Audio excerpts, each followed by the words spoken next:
şu yalanın başlayan yerini aşansızca koyuyanlar. Yani men 1952 yılda kalayım orada. Kuşun yanına tartavalar etrafında. O dünya ilinde. 1952 yıl neyde doğruluğun deyip metr kanı seyreden de Türkmenistan deyip yadılar. Türkmensk SSR, Türkmenistan demek bara. Niye adım kanser etsen sonuna alaktır? Berdim Homedim kanser etsen sonuna alaktır. Türkmenistan'da doğulun. Onun Berdim Homedim kakası vardır.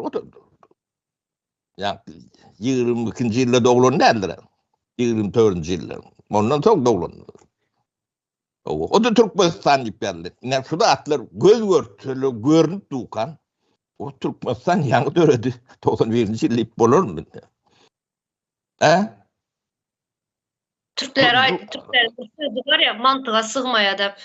Yok, hiç hada sığan yok da. Yönü bunu sığdırdılar. Bu çapık aydın etmiyor. Bu yankı bolyan dağıtılan demeti bir imtihanın yankı götürüp bilecek demet derler. Düşünüp bilecek demetim derler. Yuvaşlık bilen oncuk mutayiplen onun targaçların eline geçti de. O targaç demek hem çok değer demek. Yani defisit ne mani Fırlafkan'dan tatıp görün demeler. Defisit öğretmeler. Yani şu adın Türkmenistan'a köp zaten defisittir. Size sonuçta payok, yürüyüp payok verendirler. Yani şolun eserleri bu zaten hem becedi.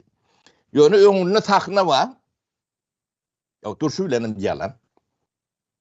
Onun bu yalan ne edip ornaşıyor? O yalanın ornaşması bunu mene öz dememden araştırayanlar. Onun öz düşüncemi çözülen, onu belki de son alımam öğrenir nemeder. O yanlışımız olsa düzelir. Yönü